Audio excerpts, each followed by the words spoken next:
tema pagi hari ini adalah, bisa dibantu, representing heaven on earth, mewakili surga di bumi. Saya tes dulu nih. Rock. Siapa Anda? Rock. Keblek nih.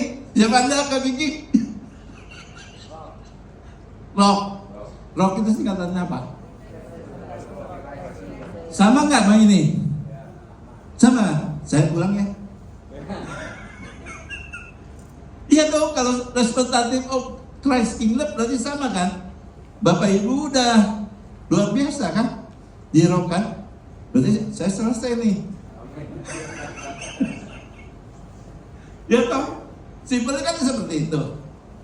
Nah, representative of heaven on earth, kita mewakili kerajaan surga di bumi ini. Apa sih? Saya bacakan. Karena September ini living as citizenship, bahwa kita warga kerajaan surga. Nah, minggu ketiga tema kita adalah representative heaven on earth, mewakili surga di bumi. Dunia sedang menantikan perwujudan kerajaan Allah, dan kita dipanggil menjadi utusannya mewakili surga di bumi. Memang bukan tugas yang mudah, tetapi Tuhan sudah memberikan Roh Kudus untuk menolong kita. Siapa yang punya medsos, TikTok, IG, dan Facebook? Punya? Punya. Pernah lihat nggak kemarin nih bahwa Tuhan tuh pencurahan Roh Kudusnya luar biasa banyak di Amerika, di London, di Afrika, semuanya mengalami pembalikan arah. Bahkan di Israel, apa nubuatan Israel itu? Kalau orang yang Yahudi itu percaya kepada Kristus, berarti akhir zaman semakin dekat. Sudah terjadi kan? Saat ini. Nah, itulah. Sorry, ini bisa jalan sendiri, ngeblek bisa dibantu. Itulah berarti akhir zaman ini semakin dekat walaupun zamannya belum berakhir. Jadi di mana-mana penuaian itu besar, termasuk di Indonesia, termasuk yang ada, gitu. Kehidupan kita di bumi bukan sekedar survive atau menyesuaikan diri, melainkan mempresentasikan kerajaan Allah. Bapak Ibu hidup sebagai presentasi of Christ Kingdom, berarti bukan kita bertahan, tapi Bapak Ibu juta saksi Kristus di mana? Di pelayanan Bapak Ibu, di bisnis Bapak Ibu, di marketplace maupun di keluarga. Kalau misalnya kita sebagai duta tapi tidak bisa memberikan satu impartasi yang bagus, itu error atau gimana? Bisa ambil di sini.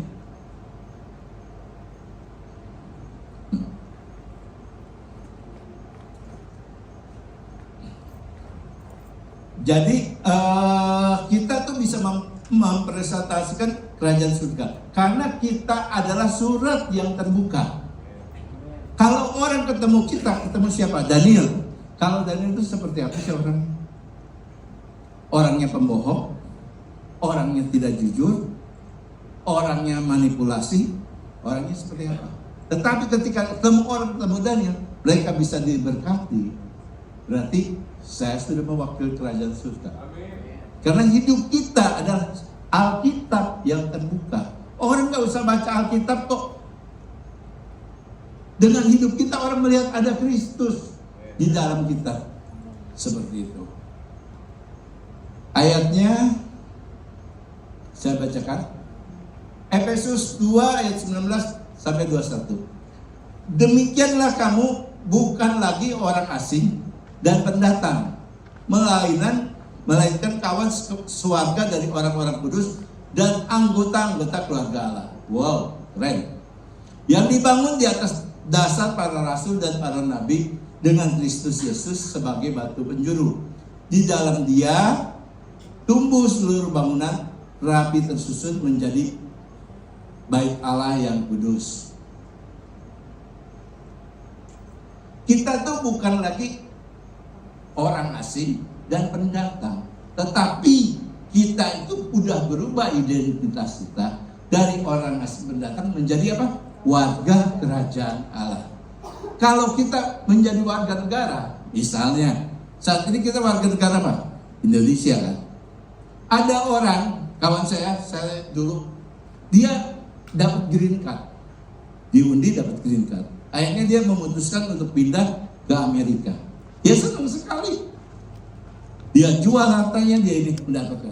Nah, bagaimana Bapak dan Ibu? Apakah Bapak Ibu senang sebagai satu warga negara Indonesia? Warga negara kerajaan Allah. Siapa yang suka?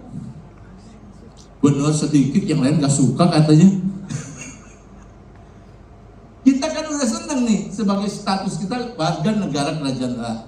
Karena hidup kita yang hopeless menjadi hope, penuh dengan harapan.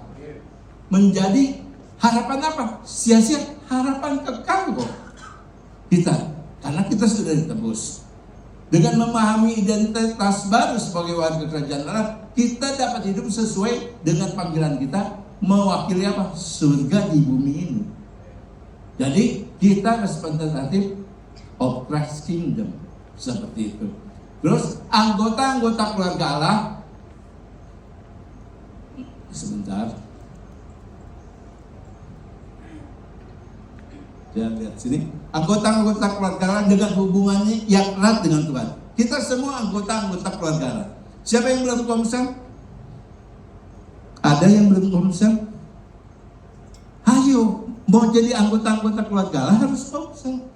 Ketika Bapak Ibu komsel, Bapak Ibu dalam keadaan bagaimana? Letih lesu, dalam kesusahan, cerita. Mereka akan membantu, mendoakan, memberikan penghiburan. Karena kita semua menjadi anggota-anggota keluarga Allah. Yang belum komsel, mohon datang kepada gembala KM-nya supaya bisa menjadi komsel. Apa Bapak Ibu gembala? Siapa yang menjadi gembala? Semuanya gembala. Percayakah semuanya gembala? Bukankah Bapak Ibu di keluarga Bapak Ibu jadi gembala? Tuhan sudah percayakan istri dan anak. Iya dong. Itu gembala nggak? Gembala dong, mendidik. Bukan gembala statusnya harus jadi gembala KM. Kalau di sekolah misalnya ada guru, gembala. Kalau di bisnis orang jadi pemimpin, gembala bukan? Gembala. Seperti itu. Bagaimana kita melaksanakan impartasi kerajaan Allah?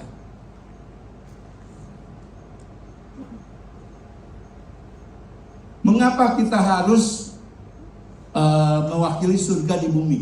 Keserupaan dan segambar dengan Allah dikembalikan kepada orang-orang yang telah ditebus oleh darah Kristus. Ketika di Kejadian 1 ayat 26, baiklah kita menjadikan manusia menjadi serupa dan segambar Allah. Biarlah dia berkuasa untuk binatang di laut, di udara, dan di darat. Seperti itu. Bapak Ibu percaya serupa dan segambar? Percaya. Buktinya? Buktinya?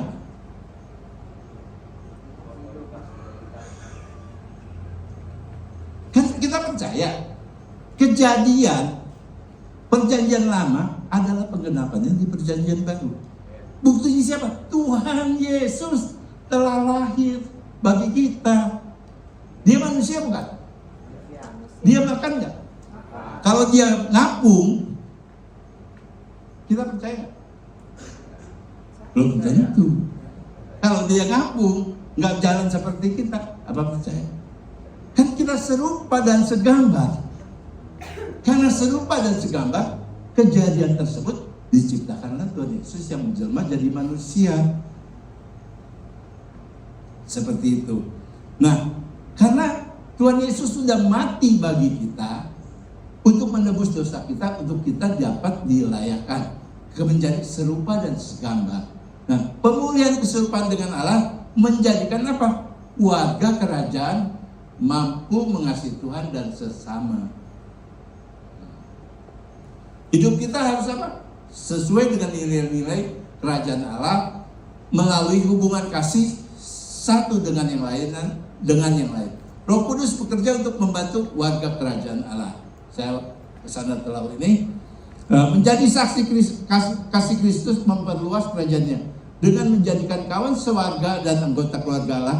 Kita dapat mewakili surga di bumi dan mengalami kehidupan yang lebih bermakna dan kekal. Maukah Bapak Ibu mewakili surga di bumi? Amin.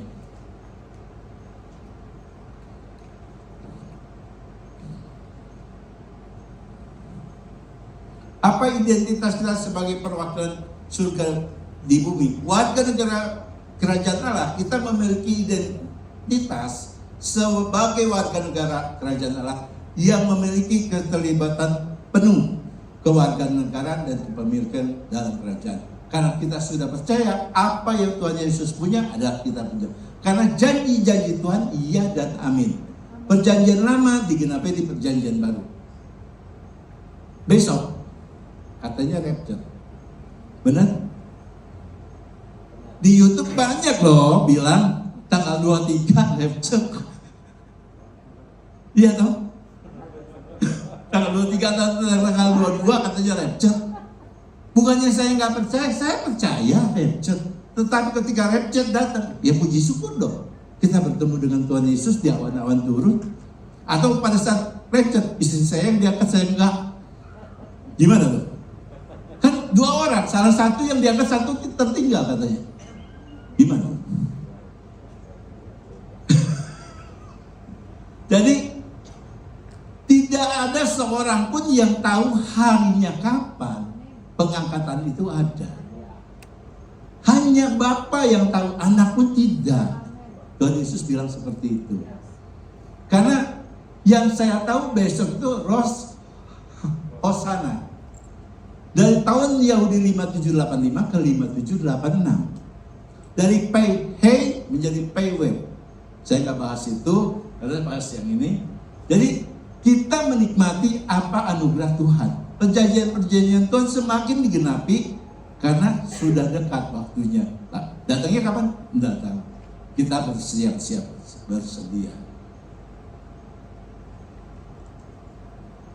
Terus kita sebagai anggota keluarga Allah, kita juga memiliki identitas sebagai anggota keluarga Allah yang memiliki berapa identitas? Satu, anak-anak Allah, kita disebut anak-anak Allah dan memang kita adalah anak-anak Allah. 1 Yohanes 3 ayat 1 menuliskan, lihatlah betapa besarnya kasih yang dikaruniakan Bapa kepada kita sehingga kita disebut anak-anak Allah. Dan memang kita adalah anak-anak Allah. Siapa yang percaya kita anak-anak Allah? Siapa yang berdoa memanggil Tuhan atau memanggil Allah Bapa? Atau kita selalu memanggil Allah Tuhan dan tidak pernah memanggil Bapa? Kalau kita yang biasanya, yang saya tahu, ada orang pernah terluka oleh seorang bapak itu figur jasmani. Ketika dia paderes, dia menyebut nama bapak itu susah.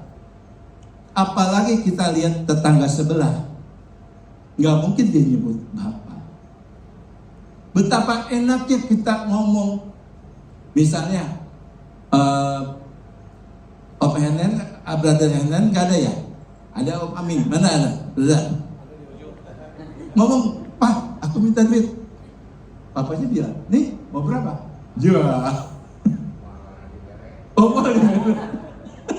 Kan biasanya kalau nyebut bapak, apa ya? Tidak seorang orang mintanya roti dikasih kalajengking. Betul kan? Seperti itu. Nah, kalau kita berdoa menyebut Bapa bahwa kita adalah anak, kita mengakui betapa besar kasih Bapa. Karena kasih Bapa memberikan kita kemampuan untuk kita hidup menjalani seperti itu.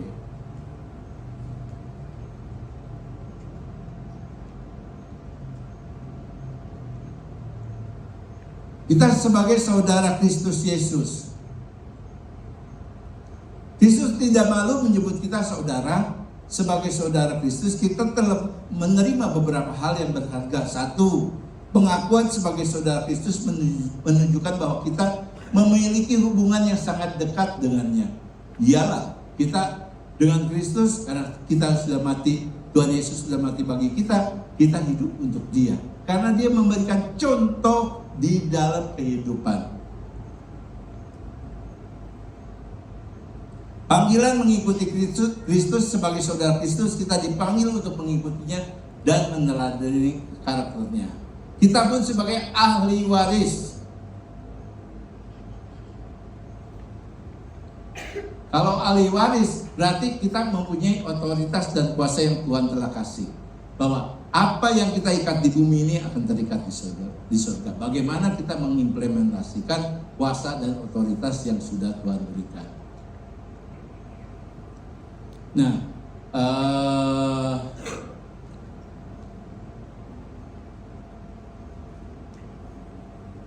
bagaimana cara mewakili surga di bumi? Praktek mengasihi tanpa syarat. Kita dipanggil untuk berbagi kepada sesama yang membutuhkan.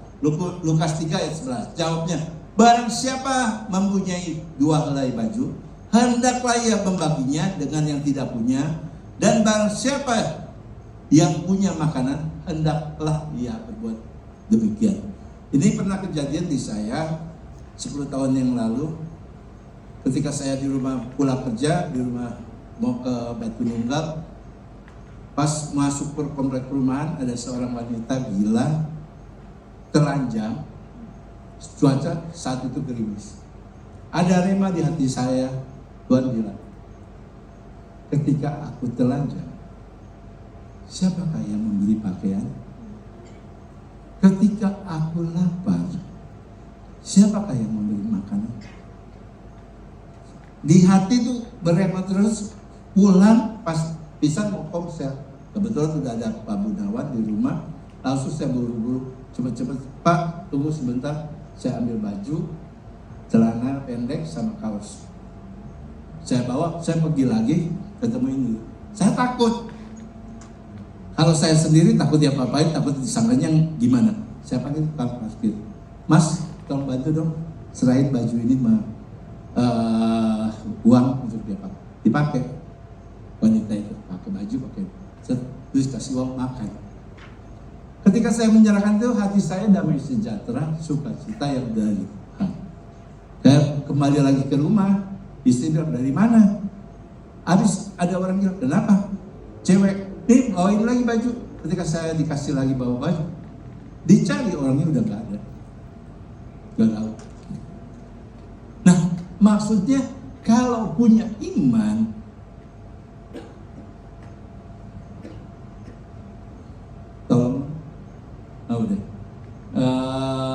miliki iman yang disertai perbuatan kasih. Di Yakobus 2 ayat 14, apa gunanya saudara-saudaraku jika seorang mengatakan bahwa ia mempunyai iman padahal ia tidak mempunyai perbuatan? Dapatkah iman itu menyelamatkan? Banyak dari kita atau dari yang lainnya berkata, Tuhan, aku telah mengerjakan bagianku, aku telah menyembuhkan orang sakit, aku telah memberikan subsidi kemana-mana. Tetapi Tuhan bilang, hei jalan kau yang pembuat kejahatan. Kalau kita tidak ada kasih, tidak iman perbuatan, bagaimana? Tuhan aja yang di atas mau turun kok ke bawah. Untuk apa? Menyelamatkan kita. Dulu oleh satu orang dunia ini tidak selamat. Harus dibuktikan. Dulu kan penyembelihan apa? Domba. Harus ada yang menggantikan. Karena Tuhan Yesus mau menjadi menjelma manusia. Seperti salib. Tuhan di atas, dia turun ke bumi, menjelma jadi manusia. Ketika di horizontal, dia mempraktikkan kasih dia kepada sesama. Selalu dia melihat belas kasihan. Saya berdoa saat ini kepada Bapak dan Ibu. Biarlah mata Bapak Ibu melihat ketika melihat orang-orang seperti Tuhan melihat. Biarlah tangan Bapak Ibu bekerja seperti tangan Tuhan bekerja. Biarlah kaki Bapak Ibu berjalan seperti Tuhan Yesus berjalan, melakukan seperti itu. Kita lihat praktik mengasihi tanpa syarat. Ini ada satu contoh, Pendeta Agus Kairos Sukmana dari Yayasan Hati Bagi Bangsa, dia punya 200 anak tanpa syarat agama apapun dia terima. Sudah berjalan berapa lama? 17 tahun. Dia sebagai pendeta, jemaatnya siapa? Orang yang bertato semua. Bertato semua. Pertanyaannya, apakah gereja siap menerima orang yang bertato? Apa gereja siap menerima seorang pengemis? Jangan-jangan orang yang bertato duduk di sebelahnya, Anda yang duduk langsung mata Anda hati-hati menghakimi secara sosial. Ini siapa? Jangan-jangan dompet gue hilang. Apakah kita bisa melakukan yang lebih baik lagi? Bukan kita hanya di komunitas kita, di luar sana banyak. Pendeta Agus Kairos ini, dia bertobat, dia orang sangat nothing lah. Ketika dia bertobat, Tuhan kasih rema dia memulihkan banyak orang yang hamil di luar nikah datang kepada dia, anaknya dirawat tanpa agama pun. Akhirnya sampai dia punya istri, punya anak. 200 anak ini disekolahkan, bayar SPP, bayar. Dia sendiri nggak bisa bayar SPP. Nggak bisa bayar SPP. Kan ada uangnya. Dia bilang apa? Saya nggak mau pakai uang tersebut. Bukan milik saya, itu milik mereka. Orang memberikan donasi donatur untuk mereka, bukan untuk saya. Seperti itu. Luar biasa. Saya bilang, inilah. Di sini banyak kok ada orang yang bukan bekas, jadi Brother Sam, Yusuf pernah melayani anak-anak jalanan, pengemis, bangsa seperti itu. Tinggal melakukan impartasi yang lebih baik lagi. Jadi tergantung Tuhan memberikan tema seperti apa. Kalau kita akan praktik tanpa syarat, harus seperti itu. Nah, dunia kan senangnya apa? Memilih kan. Pak Isan ganteng nih. Pak Erik, Pak Erik tunggu dulu lah. Karena badannya lebih gemuk dari Pak Isan. Misalnya, sorry Pak Erik. Nah, terus setelah dipilih apa? Dunia menyeleksi kan? Seleksi kan? Setelah diseleksi apa? Diwawancara. Kamu backgroundnya apa? Kamu gimana? Oh, saya backgroundnya ini. Saya punya rumah segini. Mobil saya ya sekian. Rumah saya deh. Makin dideketin nggak? Makin kan? Oh, jadi teman gue dong. Ada yang miskin. Sana lo. Gue gak kenal lo. Misalnya. Seperti itu. Setelah diwawancara, baru diakui. Kita sahabat ya. Kemana? Ada kamu pasti ada saya. Wah, keren banget kan? Setelah itu diterima. Tetapi rohani, kita akan menerima semua yang sakit nih. Yang bertato, yang miskin, yang apa. Semuanya datang kepada kita. Mau menerima? Benar? Tuhan lu catat loh. Malaikat Tuhan ada di kanan kiri. Terus setelah diterima diakui kan? Setelah diakui baru dididik, betul? Setelah dididik baru diseleksi. Kok gini diseleksi, kok gini? Diseleksi terus baru dipilih. Ya seperti itu kan, rohani. Nah, bagaimana kita melakukannya? Bahwa kita tuh mau jadi duta Kristus, gitu. Mau jadi saksi Kristus, seperti itu. Kita harus melakukan. Nah, kebalik ya. Oh betul, sorry. Implementasi di dalam dunia usaha. Bagaimana cara mewakili surga di bumi? Berarti kita harus melakukan implementasi dalam dunia usaha dan pekerjaan dan pelayanan. Kita harus memiliki integritas dalam pekerjaan dan melakukan segala sesuatu dengan segenap hati seperti untuk Tuhan, bukan manusia. Kolose 3 ayat 23. Apapun yang kamu perbuat, perbuatlah dengan segenap hatimu seperti untuk Tuhan dan bukanlah untuk manusia. Karena integritas adalah sesuatu yang lucu dan menarik, baru kejadian di minggu lalu. Misalnya saya pernah mengalami di kos nih. Saya di kos di Kelapa Gading beli mau makan siang. Kebetulan melihat ada promo beli soto, beli 1 bonus 1. Wah, asik dong, bisa buat malam kan. Lebih murah kan. Saya makan 1. Mas, saya makan yang oseng, yang sotonya dibungkus ya, nasinya. Oke, tambah nasi 1 ya mas, dibungkus. Makan di situ. Pas pulang udah bayar. Pas pulang di rumah buka, ada soto, ada oseng lagi. Untung nggak? Untung kan? Wah, gila. Wah, hoki nih, hoki. Tapi hati kecil saya bilang, Daniel, kamu tahu nggak? Ntar orang tersebut rugi loh. Ntar orang tersebut dipotong loh gajinya karena kesalahan. Ya Tuhan, besok pagi atau siang saya datang lagi deh. Besok siang saya datang lagi situ. Pak, kemarin saya beli soto 1 gratis 1. Bapak ngasihnya kelebihan. Oh masa? Benar Pak, saya bilang. Benar Pak, Bapak. Kan saya udah makan di sini oseng, bawa pulang soto. Di rumah ada oseng, ada soto. Itu ada dagingnya nggak? Ada, saya bilang. Pas saya makan dagingnya ada memang. Terus udah free aja, gratis, nggak usah Pak, nggak usah bayar. Ya terima kasih, Bapak nggak rugi nih? Nggak bayar. Nah, karena saya jujur seperti itu, ya terima kasih kan. Ketika saya pulang apa? Ternyata sotonya nggak ada dagingnya.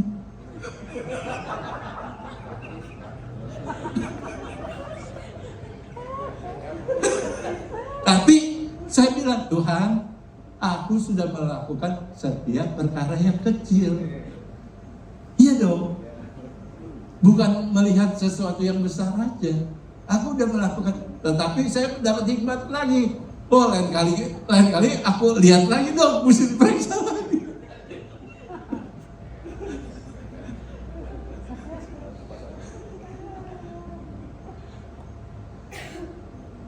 Bantu dong. Nah, Charles Swindoll dia bilang begini, integritas sejati berarti melakukan hal yang benar, bahkan jika itu mengorbankan segala. Tadi mengorbankan nggak waktu saja?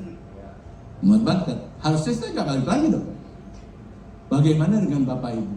Mungkin ada bisnis yang bilang, saya minta bon kosong dong, boleh dong. Baik San, boleh nggak bon kosong?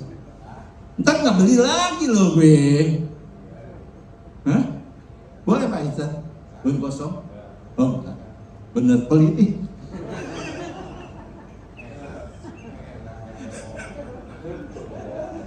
Nah, itulah ciri-ciri integritas yang ada, Bapak Ibu.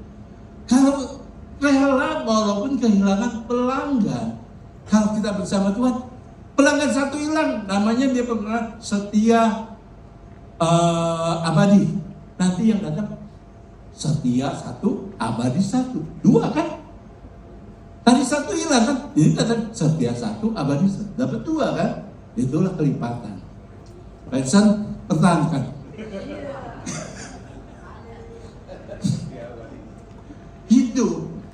Itu ibarat main catur. Betul nggak? Ketika kita melangkah salah jalan, aku gak apa itu sana. Tentunya hebat. Ketika kita melangkah salah jalan, kita kalah. Apa langkah kita itu? Bagaimana ucapan dan tindakan kita? Apakah menyakitkan orang lain? Seperti tadi ada yang ibadah yang bertakwa, mata kita langsung.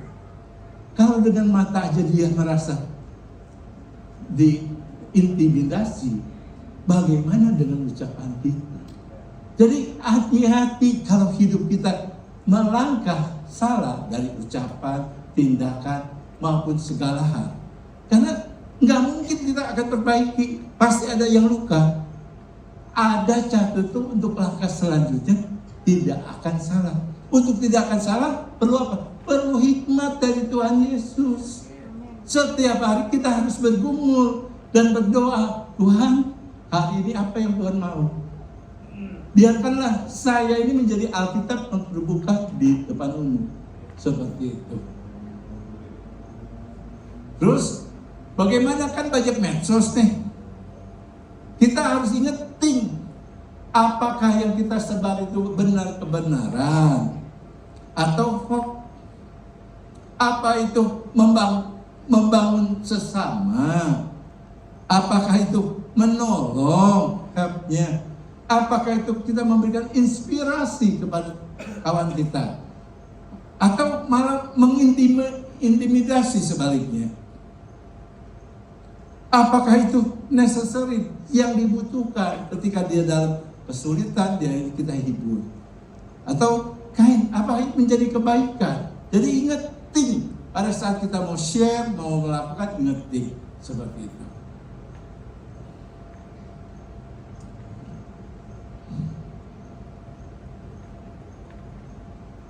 Poin ketiga sudah mau selesai, tapi belum selesai. Membawa kehendak Allah di bumi sebagai duta Kristus atau saksi Tuhan. Karena itu berdoalah, dari Matius 6 ayat 9-10. Karena itu berdoalah, demikian Bapa kami yang di surga, dikuduskanlah namamu, datanglah kerajaanmu, jadilah kehendakmu di bumi seperti di surga. Saya mesti baca di sini. Sorry. Mulai dari yang kecil, mewujudkan surga di bumi bukanlah tugas yang mudah, tapi dengan langkah-langkah kecil kita bisa membuat perbedaan besar. Setiap tindakan kasih, setiap kata pengampunan, setiap momen kebersamaan dalam damai adalah sepotong surga yang kita hadirkan di bumi. Mari kita jadikan hidup ini lebih mirip dengan surga yang kita impikan. Suatu hari pada satu waktu. Untuk menjadi duta Kristus, mari evaluasi dulu.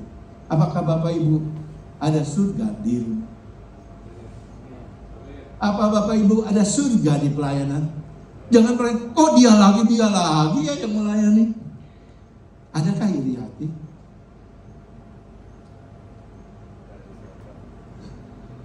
Apakah ada surga di komunitas kita? Atau ada surga di tempat bisnismu? Adakah surga di saudara-saudara kita? Kalau saat ini Tuhan ada, siapa yang mendapatkan rema? Mari kita adalah titik balik hari ini untuk mengalami Tuhan bahwa kita warga negara kerajaan surga karena kita representative heaven on earth atau representative of Christ kingdom.